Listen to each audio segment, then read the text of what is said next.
Bo día, un saúdo para todos e todas, especialmente para aquelas que nos escoitades dende Radio Filispín.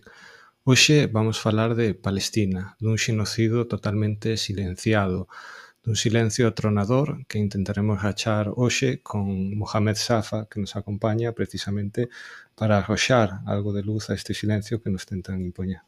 Muy buenas tardes. E comezaría preguntando por a magnitude deste silencio. Obviamente estamos a contemplar como moitos medios de comunicación tardaron moito en respostar ante a agresión sionista, pero isto non é algo novo, non é algo que estea a suceder dende fai un par de anos, senón que a ocupación sionista ou a agresión contra Palestina ven de longo e non sei se realmente se está a tratar ca magnitude que debería ser abordada. Bueno, es cierto que la relación o la visión occidental respecto al conflicto palestino-israelí siempre se ha manejado que el conflicto empieza con el último atentado o una operación que pueden realizar los palestinos. Por eso se ha magnificado el 7 de octubre y parece como si marcase el inicio del conflicto. No es un resultado del conflicto, sino como el inicio de una violencia en el Oriente Medio. Y ahí esta es la mala concepción y la patología que rige la mentalidad occidental. Yo, para entenderlo, la primera observación que intenté averiguar cuando vi a los jóvenes realizando la operación del 7 de octubre es averiguar la edad de ellos. ¿Qué edad tienen? Como el 75% de la población de la Franja de Gaza tienen menos de 25 años, por lo tanto la estimación es obvia, oscilan entre 20 a 30 como máximo. Entonces ahora la pregunta es, ¿qué significa tener 25 años en la Franja de Gaza? La Franja de Gaza significa que estos jóvenes de 25 años llevan sometidos desde hace 17 años bajo un embargo, es un sitio sitiado, tierra, mar y aire, en la que Israel controla hasta la caloría que ellos consumen. 2. Estos chicos de 25 años seguramente son los nietos o los hijos de los palestinos que fueron expulsados de la Palestina del 48. Porque el 80% de la población de la Franja de Gaza son refugiados precisamente de la zona perimétrica a la Franja de Gaza, donde están construidas las colonias israelíes en su propio lugar. Y por tanto han expulsado a los palestinos. Estos hijos o los nietos siguen manteniendo el relato de su gente de que nosotros teníamos allí en nuestra casa destruida, ocupada por el Estado de Israel. 3. Seguramente ellos es el hermano, el hijo, el tío o el vecino de alguien que ha muerto en las 5 guerras que Israel lanzó a la Franja de Gaza desde los últimos 20 años. Todo este acúmulo en una zona, en una zona geográfica en la que son 360 kilómetros cuadrados, vive en ella 2.200.000 personas, que es la densidad demográfica por cada kilómetro cuadrado, vive 5.000 palestinos. 5.000. Esta cifra, España, por ejemplo, es 95 a 100. Galicia, 95. La densidad demográfica de cada kilómetro. Allí, 5.000 por cada kilómetro cuadrado. Esta situación, hay 2 posibilidades de respuesta. O el ciudadano asume la condición de vivir así, que fuera una presión y por lo tanto lo único que puede aspirar es reivindicar una mejoría de su situación humana y olvidarse de reivindicarse de ser un pueblo libre con el derecho a la autodeterminación, con el derecho de ser independiente. Esta es una. O organizarse y resistir. No hace falta ser sabio para saber que la historia de este pueblo, que es el pueblo palestino, en los últimos 150 años ha sido una resistencia permanente. Hemos utilizado más de un formato de resistencia, no ha sido siempre lo mismo. Hemos hecho resistencia esperando que las Naciones Unidas podían aplicar sus resoluciones. No hubo. Estuvimos del 48 hasta el 65 esperando que las Naciones Unidas apliquen el derecho del retorno de los palestinos para volver a sus tierras. El segundo, empezó la resistencia armada en el 65. Después hubo la intifada pacífica de piedras en el 87 contra el ejército israelí. Después una intifada armada. Y después la resistencia en la Franja de Gaza armada con capacidad de resistir. Todas estas fórmulas Israel ha respondido siempre militarmente. Militarmente matar. ¿Por qué? Porque hay que entender la naturaleza del conflicto. Esto es lo que es importante. ¿Qué tipo de conflicto tenemos? Esto no es una cuestión de fronteras. No tenemos un problema con Israel porque ella cogió este trozo y otro trozo. Esto es cuestión de existencia. Israel creó el movimiento sionista, que es colonialismo de asentamiento. Y la lógica del colonialismo de asentamiento en la historia es la sustitución de unos por otros. Y si la quieres sustituir, tienes que eliminarlos o expulsarlos. Y es lo que hizo Israel en la primera fase del 48 cuando se creó su Estado. Expulsar el 75% de la población palestina que viven en campamentos de refugiados desde entonces, hace 76 años. Por tanto, esto es una lucha de evitar primero ser asesinados y consentido. Es decir, el pueblo no puede aceptar. Mira, voy a dar un ejemplo. La resistencia es importante en el vocabulario, en el diccionario de todos los pueblos. En el gueto de Varsovia, en el 43, antes de la llegada del Ejército Rojo, había unos centenares de judíos, centenares muy poco armados, pobremente armados, se lanzaron a enfrentarse al ejército alemán. Yo creo que en su imaginación no era por la libertad. Ellos no sabían la situación, pero eran conscientes que van a morir, pero han buscado una muerte digna. No han renunciado a su condición de ser humano, que si quiero morir, voy a elegir yo la forma de morir combatiendo. Yo el 7 de octubre puedo mirarlo desde esta óptica. Esta operación no era su intención liberar a Palestina. No podía liberarla. Ni siquiera el nombre de la operación se llama Inundación de Jerusalén. No habla de la libertad de Palestina. Era una forma en la que une pueblos que están asfixiándolo, asesinándolo, sitiado, bloqueado, en la que no puede moverse, no puede salir, no puede comer si Israel no le da el permiso. Era una forma de resistir esa situación. Y entonces la situó dentro del derecho de un pueblo morir combatiendo. Y los que han hecho la operación han elegido morir combatiendo a una fuerza de ocupación. Y mientras que no se entiende la naturaleza del conflicto, seguiremos cometiendo muchos errores.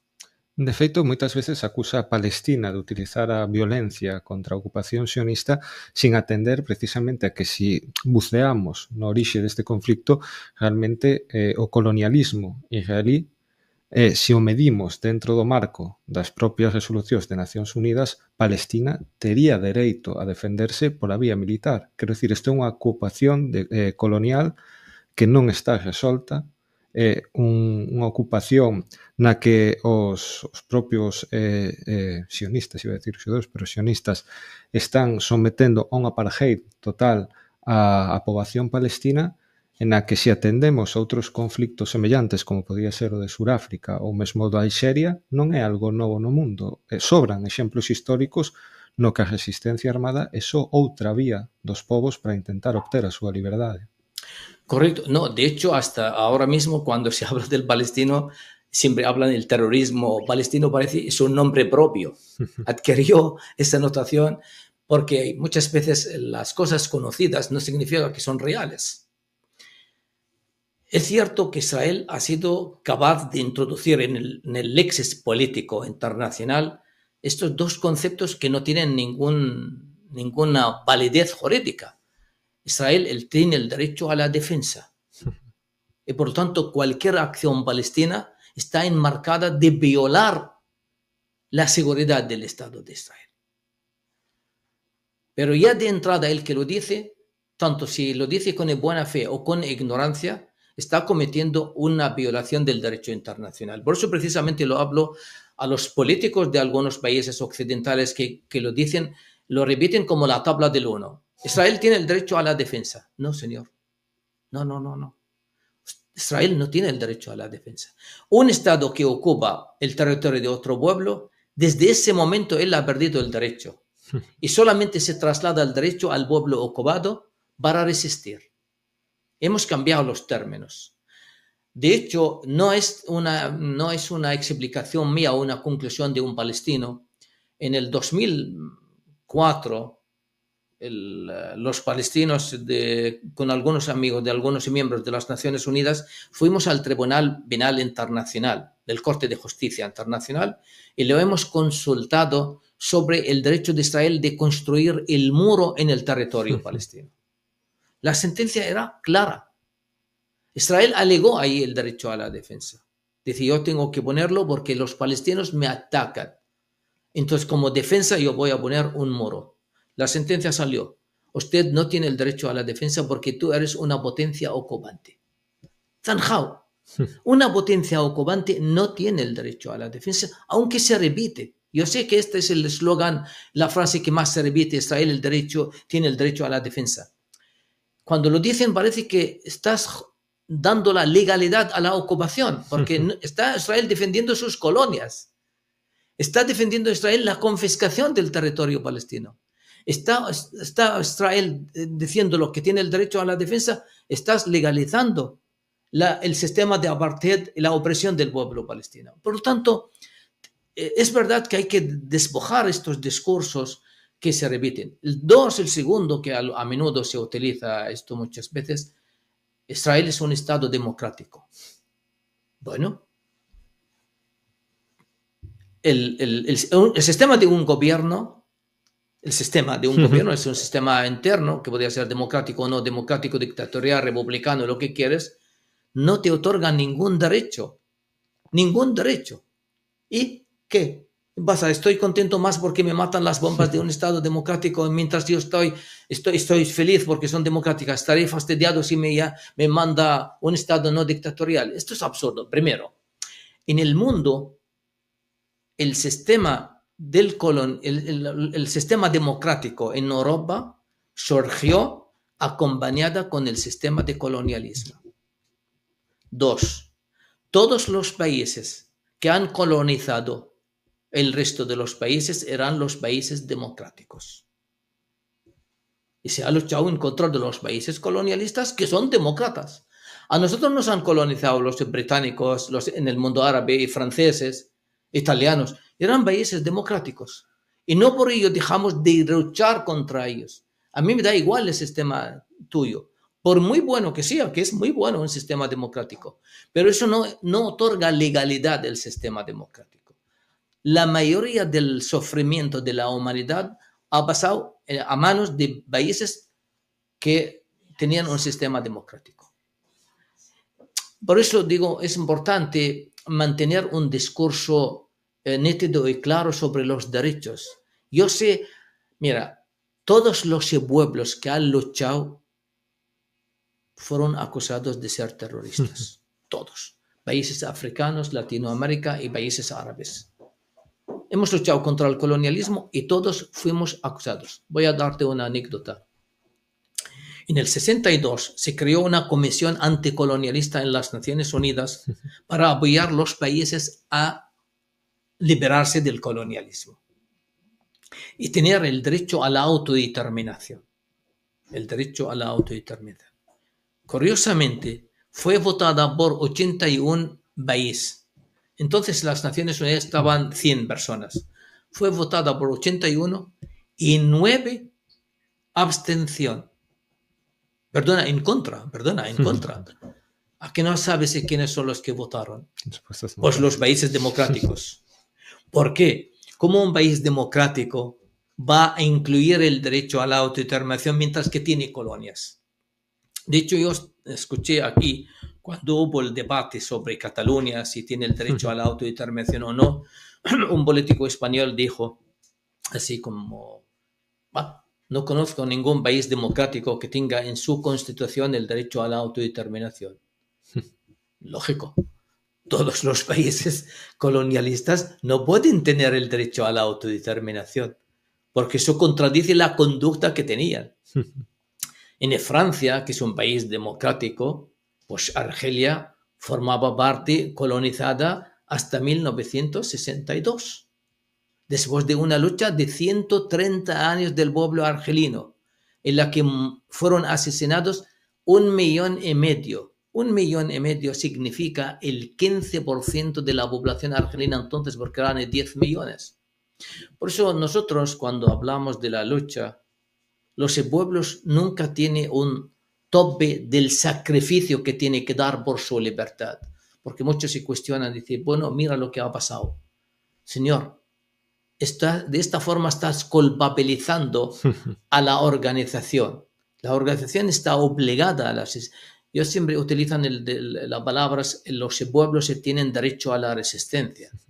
Yo la he cambiado. No, los pueblos no tienen derecho a la defensa, la resistencia. Los pueblos tienen la obligación a la resistencia. Esto es un concepto jurídico. Tienen derecho. No, nosotros moralmente, en nuestra condición como ser humano, tenemos que ser libre y para eso tenemos que luchar. Entonces esto es una obligación moral, una condición. Es una forma, por cierto, que muestra que nosotros somos seres humanos. ¿Por qué? Frente a unos que nos está quitando esta condición, que el lenguaje teológico de los colonialistas siempre fue utilizado contra los pueblos colonizados. De hecho, mira, el ministro de Defensa israelí dijo que somos animales salvajes. El ministro del Estado Mayor israelí en el 82, 83, dijo, Etan se llama, dijo que los palestinos son como una cucaracha drogados en una botella. El lenguaje teológico es el lenguaje que han utilizado contra todos los pueblos oprimidos.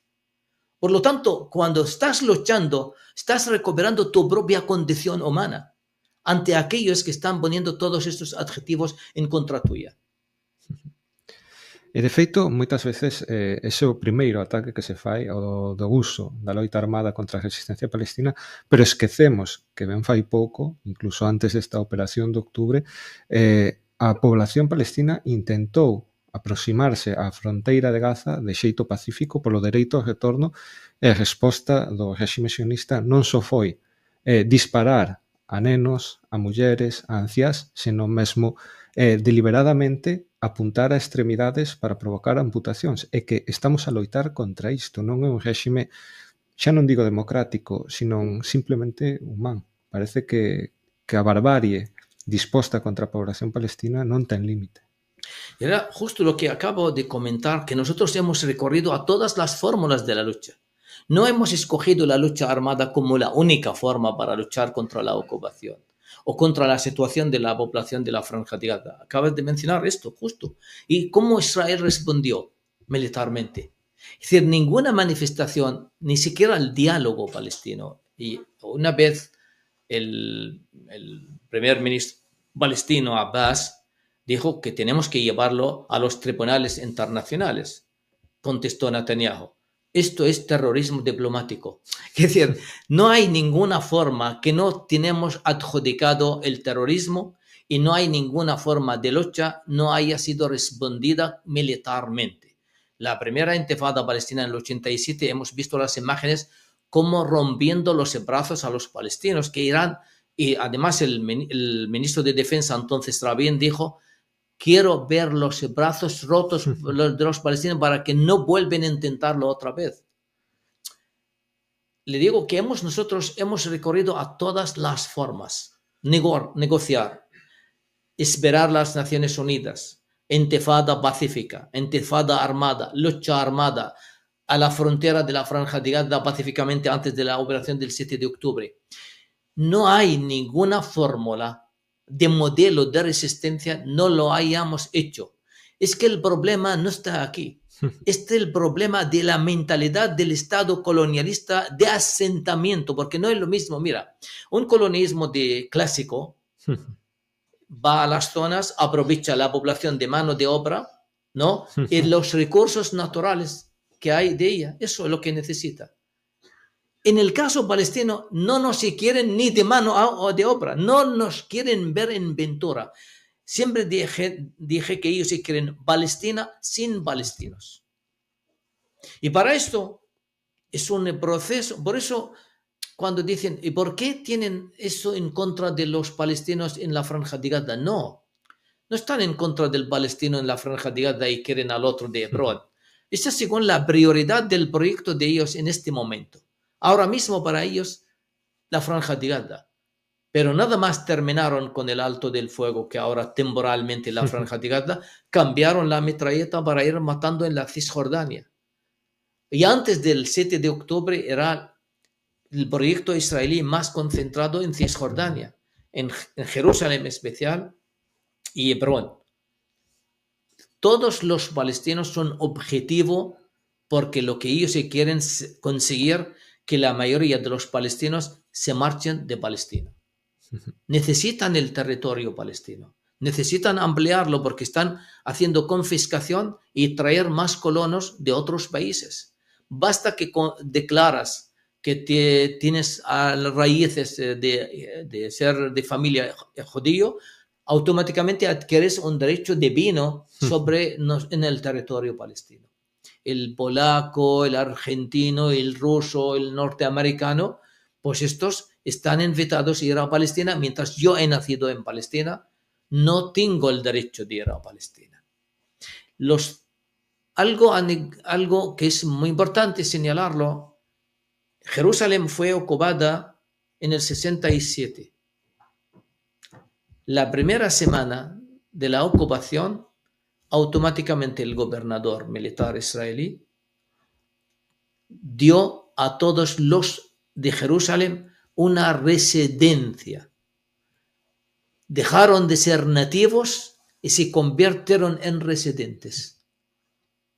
Han perdido el derecho de ser nativos en la ciudad donde han nacido. Y esta residencia es fácil no renovarla con más de un argumento.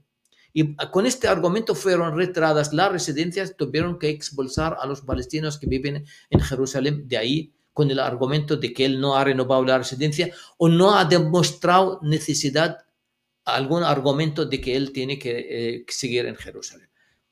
Por dar un ejemplo, como por ejemplo podían ellos revocar la residencia, si un matrimonio, uno de ellos se trabaja en una ciudad de Cisjordania, de Nablus, a 1 hora y media, por ejemplo, de ahí, como hay controles que tardan mucho, el checkpoint que le llaman, entonces podían decir, vale, durante la semana compramos un bis o una casa en Nablus y el fin de semana vengo a Jerusalén. Desde el momento que tú has comprado una casa en otra ciudad palestina, perdiste el derecho de la residencia en Jerusalén. Primero ser nativo y ahora el segundo residente. Es una forma de ir vaciando Jerusalén poco a poco. Este es un plan. Por eso cuando se habla del conflicto, muchas veces la gente sabe muchos datos, pero no saben el contexto en el que se mueven. El contexto es esto. Nuestro problema es que padecemos un colonialismo de asentamiento tardío, pero aceptado por Europa y respaldado por Europa. E falamos tamén neste plan de vaciar realmente a Palestina e palestinos, existe unha, digamos, curiosidade que o réxime sionista acusa moitas veces de antisemitismo a calquera que se opón aos plans do Estado sionista, pero que, tal e como ti mencionabas, moitas veces os que acusan son emigrantes que chegan de Polonia, de Argentina, de Rusia, e mesmo chegan a acusar de antisemitismo os palestinos, que son semitas. Isto é algo que moita xente non coñece. Hay una anécdota primero sobre los refugiados. Eh, Vinieron refugiados ucranianos durante la guerra de Rusia. Entonces se fueron a las colonias, lo pusieron en las colonias. Uno escribía y dice, no sé cómo ofrecen a los ucranianos que escapan de una ocupación y decirles, ven aquí, vamos a enseñarte cómo ser un ocupante bueno, porque ellos están ocupando el territorio palestino y ofrecen el territorio palestino ocupado a los que se escapan de una ocupación. El antisemitismo, este es digamos, es un chantaje moral, se ha utilizado toda su época. Afortunadamente, el club del antisemitismo está ampliándose. Ahora mismo ya no somos los palestinos. Es que eso es como si ellos dicen, es que son en contra de nosotros, es antisemitismo.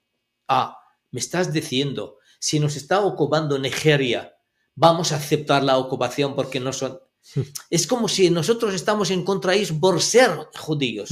No, no, no, señor, estoy en contra porque sois ocupantes colonialistas del territorio palestino. Y la historia de Palestina lo avala.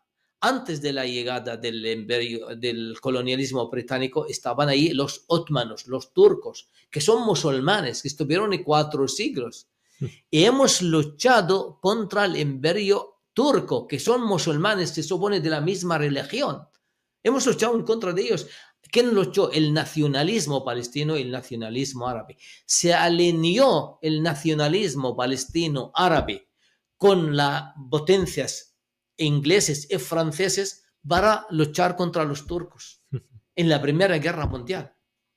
Si nos hemos alineado con ellos para luchar contra otros, si cuestión religiosa, aquí cristianos y aquí musulmanes, los turcos. Y aún así, no, nosotros no estamos mirando la religión, mirando nuestro derecho a la independencia y a la libertad independientemente el signo que nos ocupa. Yo estoy en contra de él.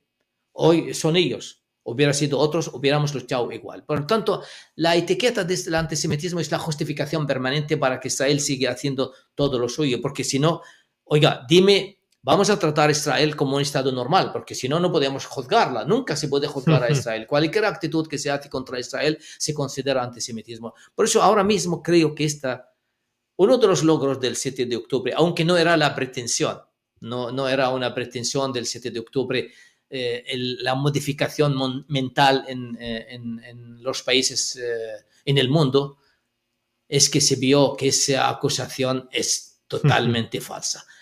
Han acusado al secretario general de las Naciones Unidas de ser antisemita y pro terrorismo de Hamas. Han acusado al Baba de ser antisemita con su actitud que reclamaba.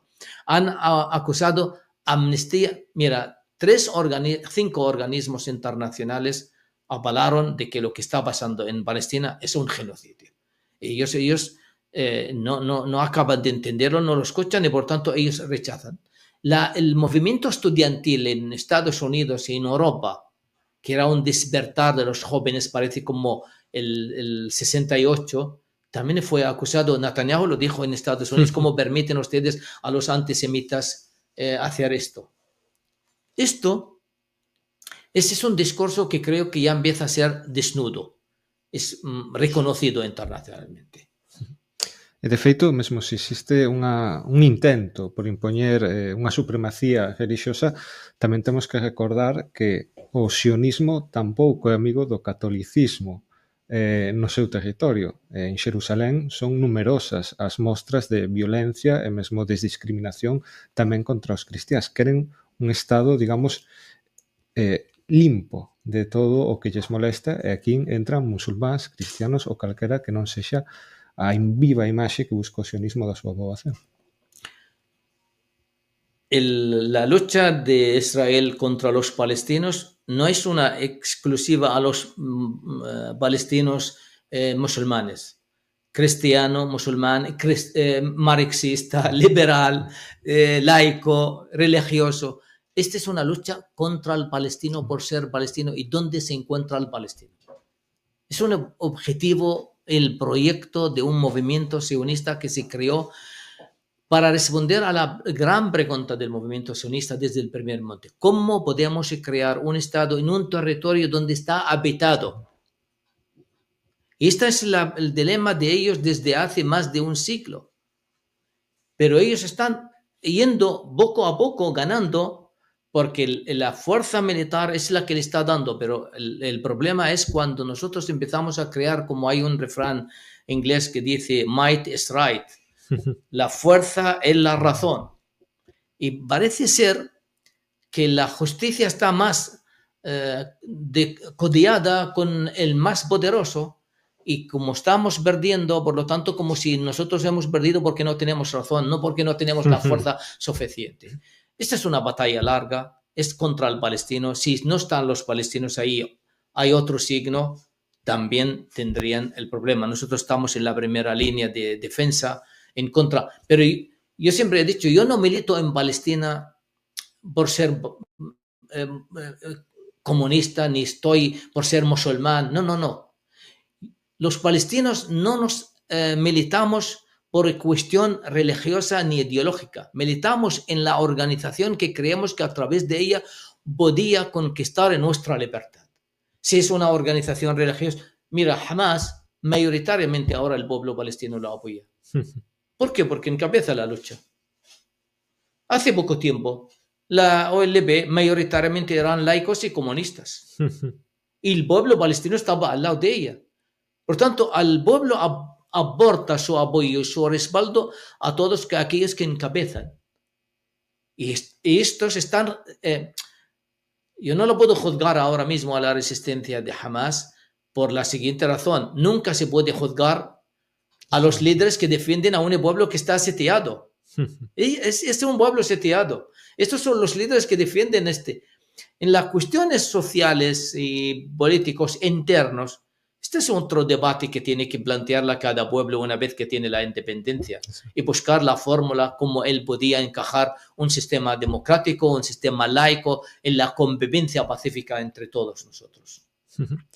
E agora que coñecemos xa un pouco, digamos, a razón, o ser desa ocupación sionista, eu preguntaría tamén por esa alternativa que moitas veces parece que se lle tenta impoñer a resistencia palestina, que é a de aceptar un statu quo, digamos, un xenocidio prolongado no tempo, e preguntaría pola verdadeira magnitude diso. Cales son as tácticas que o sionismo usa no seu día a día contra a poboación palestina? Falábamos dos checkpoints, falábamos tamén desa violencia mesmo contra os agricultores arreplantando os seus propios cultivos. Quero dicir, non existe unha paz realmente para os palestinos, simplemente é aceptar un grau de violencia que eu penso que ningún pobo pode asumir durante moito tempo. Hay este pensamiento que un intelectual palestino que se llama Basil el-A'raj, intelectual palestino combatiente, fue asesinado en el 94 y había escrito mucho y dijo, cuidado con la mente colonial, en el sentido de que Israel intenta que el palestino mira y no encuentra ninguna posibilidad o alternativa a su situación. Y lo máximo que puede hacer es ir, por favor, una mejora de mi situación.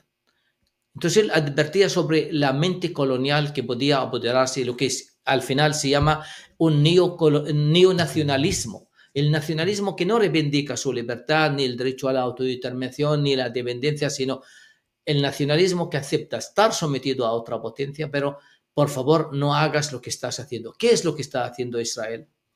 Confiscar terrenos, impedir el acceso entre las familias o entre las 12 pueblos, porque está cortada.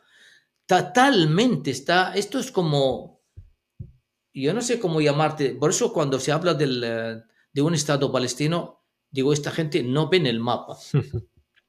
Hay una anécdota de un periodista egipcio, fue a visitar a De Gaulle en el 67, después de la guerra del 67, estaba hablando con él, él dice De Gaulle, póngame un mapa delante de mí para entenderlo. Y yo diría siempre, cuando se habla, digo, hay que poner un mapa. Hay que poner un mapa y ver Palestina cómo está fragmentada, cómo está separada, cómo están las familias. Hay una presión sobre ellos en la que al final encuentran que la mejor manera salir fuera. Es el mejor favor que puedes hacer a Israel. Yo mismo. Nada más salí, perdí mi condición de ser un palestino nativo de Palestina. Y ahora yo necesito un permiso que nos lo reniegan a menudo, ese permiso para entrar en Palestina. Esta es una política continua. El sistema, el trato, acaban de hacer una ley israelí en el 2008, el 2014, que es el único derecho de autodeterminación que existe para el pueblo judío en Palestina. ¿Qué quiere decir? Que tú eres una minoría sin ningún derecho. No hay reconocimiento de la existencia nuestra sin derechos. Y por lo tanto, todo el derecho, todo el privilegio es para ellos y negarlo al pueblo palestino. Yo voy a compartir la misma ilusión de un escritor israelí, se llama Shlomo Sant. Dijo que él tiene una utopía, dice, ojalá que un día puede ser tratado el palestino en Palestina como si el judío en Francia o en España. Ojalá que nosotros podamos tener los mismos derechos que un judío aquí o en España o en Estados Unidos. El trato a la mínima se monta un conflicto sobre hay un mal o alguna discriminación de alguno en estos países. Mira la política de discriminación que se hace en contra de los palestinos. Por tanto, la ilusión es ir a tener, yo siempre he dicho muchas veces, digo, el problema, yo no hablo de Estado, no me gusta ni siquiera hablar de Estado. Yo quiero recuperar el valor del ciudadano palestino. Es decir, cuando se mata a un israelí, es una catástrofe internacional. Cuando se mata a un palestino, tiene que ser lo mismo. Es recuperar el valor del ciudadano palestino. Cuando hubo el 7 de octubre, todo el mundo dice 1.200 israelíes. Ahora estamos a 150.000 palestinos entre heridos y muertos. 150, ¿sabes cuánto representan? Casi el 10% de la población. Esto equivale como matar 32 millones norteamericanos. Porcentaje. ¿Sabes lo que significa matar en una población 32 millones norteamericanos? Y aún así, sin tener la satisfacción de que, bueno, algo. No sé cuál es la cifra para ellos. El asesinato en masa se ha convertido en la práctica total del Estado de Israel contra los palestinos. Si es un escándalo el 1.200 personas, ¿cómo nos suscita tanta indignación por el asesinato de 150.000? Hay un pequeño diálogo de Valle Inclán en el Corte de los Milagros. Le pregunta al protagonista, ¿tú por qué eres revolucionario? Y él contesta, señora marquesa, yo soy revolucionario por decoro. Decoro significa dignidad. Decencia. Y sinceramente, en este momento, ante lo que está pasando en la Franja de Gaza, han demostrado muy poca decencia internacionalmente los élites de los países europeos.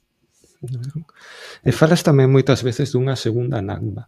Non sei se a día de hoxe consideras que se está logrando expulsar cada vez a máis poboación palestina, mesmo coa complicidade de algúns países veciños, ou se realmente estes últimos días vimos como moita poboación palestina tamén está a retornar a seus propios fogares que están destruídos, a unha incerteza total e absoluta, porque logo falaremos da fiabilidade da palabra do sionismo. Rachou esa voluntade de moitos palestinos de permanecer na súa terra ou consideras que dende outubro ese sentimento de rebelía, de revolución frente aos sionismos, frente a quen os queren expulsar da súa terra, se hai fortalecido? Desde el primer momento, Blinken, el secretario de Estado norteamericano, empezó su gira por el Oriente Medio y la primera semana planteó a Egipto que se expulsan los palestinos de la Franja de Gaza al Sinaí. Desde el primer momento, era el proyecto.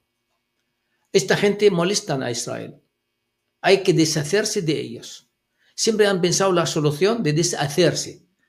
No han pensado nunca en solucionar el conflicto, en deshacerse. Entonces, trasladarlos. La respuesta de Egipto ha sido buena por sus intereses como país, rechazar de ello. Y eso se entiende que también los palestinos, como he dicho desde el principio, que el 80% son refugiados, que muchos salieron y pensaban que iban a volver, pero han aprendido que eso no ha sucedido. 76 años y siguen viviendo en campamentos de refugiados. Y hoy día saben, si salen, no van a volver. No hay temporalidad, no hay temporalidad para los refugiados palestinos. Se convierte ser refugiado en algo permanente. Siempre hemos pensado, si uno es refugiado, es algo de un corto tiempo. Pero en el palestino es el único que si le expulsan de su tierra, pierde el derecho y la capacidad de volver. Por tanto, el palestino en la Franja de Gaza aprendió la lección. 1 millón de palestinos han perdido sus casas. Y hemos visto esta vuelta. Yo muchas veces hasta lo he pensado, ¿cómo podemos entender esto? Esa vinculación del palestino a su tierra. ¿A dónde vuelven? A una zona en el norte en que no queda su casa, no tiene agua, no tiene comida, no tiene nada. ¿Pero eso qué es? Es precisamente por ese amor que no quieren abandonar sus casas. Y yo escuché a palestinos relatos directamente diciendo, vuelvo y quiero dormir sobre los escombros de mi casa. Y otros te dicen, volveré a construirla. Una vinculación, un amor a la tierra. Dice, es tan bonita. Mira, yo en una manifestación comenté, me invitaron a hablar y hablé, digo, sigo viendo, a pesar de todo, la Franja de Gaza algo muy bonito. Entonces, cuando terminé, se me acerca uno y dice, ¿de verdad Gaza es bonita, Safa? Como tú dices antes de la destrucción y sigues diciendo que es bonita. Digo, mira, hay una poeta griega, se llama Safo. Dijo, nosotros no amamos al más guapo, sino nos parece guapo a quien amamos.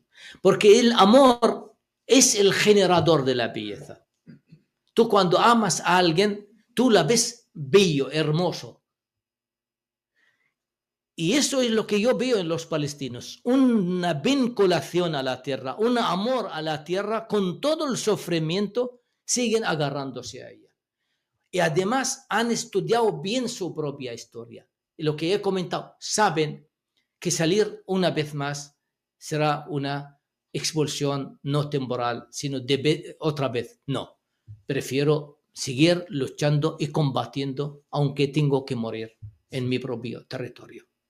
E, de feito, unhas das estrategias do sionismo neste senso é atacar ao tecido cultural palestino. Temos que lembrar como as universidades dos palestinos foi un dos obxectivos prioritarios do réxime sionista.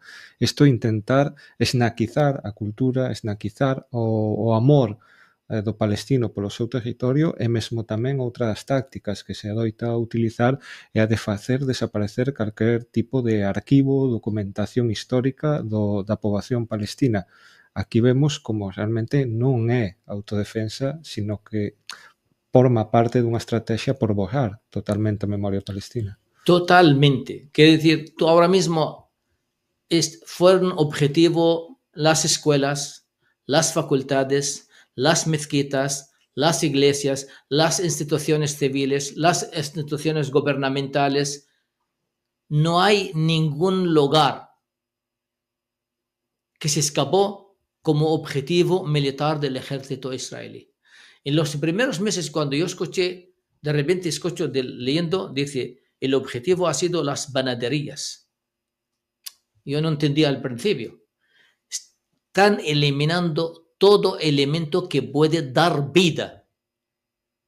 Por eso eliminaron todos los aspectos de vida en la Franja de Gaza. Ahora vuelven para mí, lo peor que puede pasar del alto del fuego es después del alto del fuego. Porque esta familia que se levanta por la mañana y quiere buscar un hospital y no hay, Quiere buscar una escuela, no hay. Quiere buscar una panadería, no hay. Quiere buscar un refugio, no hay. Quiere agua, no hay. No hay ningún lugar. Entonces, algunos dicen, vale, me voy. Justo es lo que querían. Entonces, van a conseguir o pretenden conseguir ahora lo que no han conseguido bajo las bombas.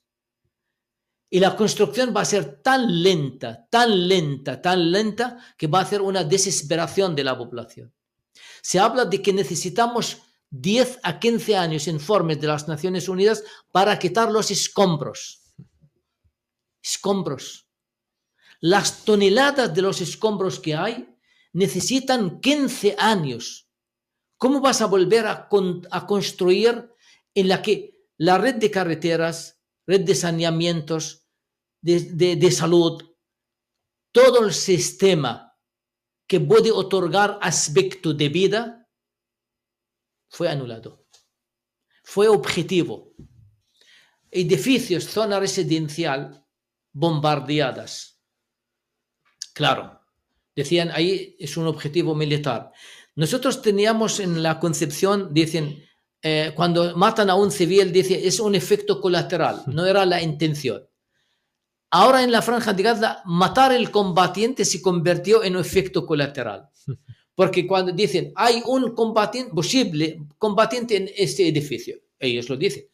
Una zona residencial, 100 personas, derribarlos y han muerto las de 100. ¿Y qué pasó? Dice, puede que haya un combatiente ahí. Entonces, el combatiente es el efecto colateral después de matar la población. No. Esto es una manera de ocultar algo que no se podía ocultar. Yo sé que hay mucha gente hasta estas alturas cínicas se pueden discutir con nosotros, decir si lo que ha pasado es un genocidio o no. Claro, ellos hasta ahora lo niegan.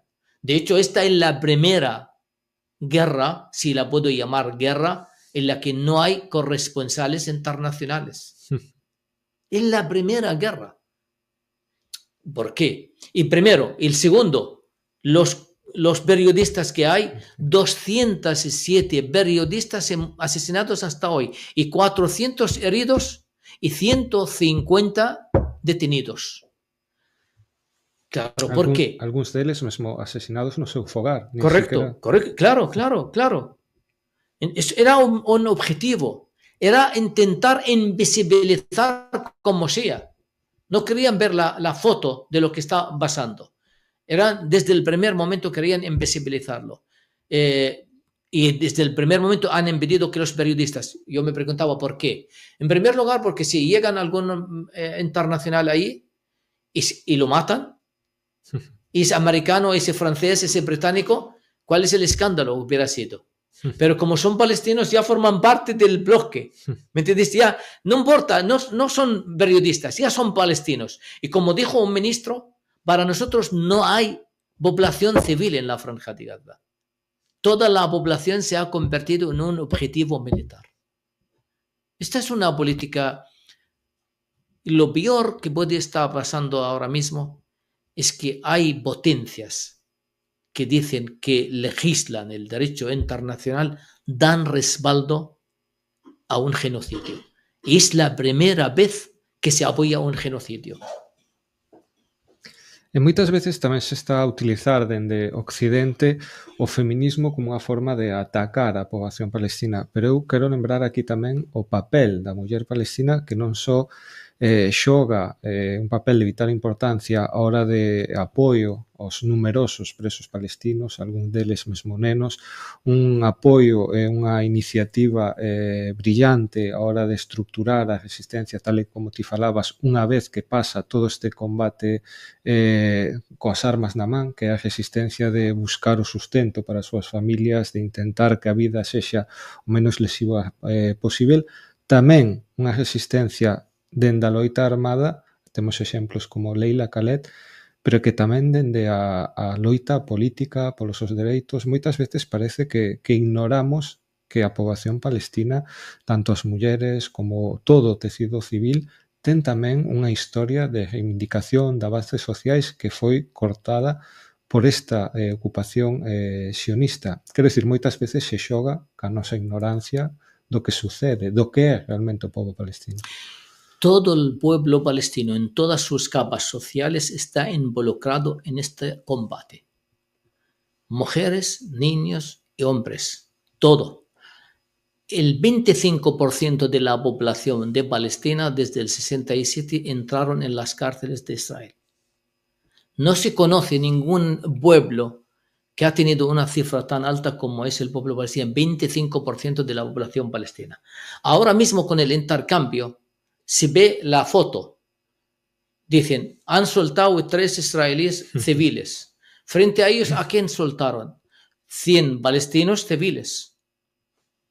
Niños, mujeres y hombres civiles. Y además, estos palestinos entraron en sus casas por la mañana a oscuras, como dicen a oscuras, rodear la casa y detienen. En cualquier momento el palestino sabe que es un posible objetivo de ser detenido por las fuerzas de Israel. Es la inestabilidad existencial que vive el palestino en Cisjordania, en la Franja de Gaza. Uno podía ser asesinado, otro puede ser detenido, otro puede también secuestrado. Esta es una política contra una población. Y las mujeres palestinas no es Leila Khaled solamente porque tuvo un papel muy relevante en una época determinada, pero el combate de las mujeres palestinas en el territorio palestino es incuestionable. De hecho, la mayoría de los que salieron en la cárcel en la primera fase son mujeres. Son mujeres. He visto a una Khaled el-Jarrar, una líder del Frente Popular, también. Esta lo han detenido 5 veces. Sacarla, meterla otra vez en la cárcel y así sucesivamente.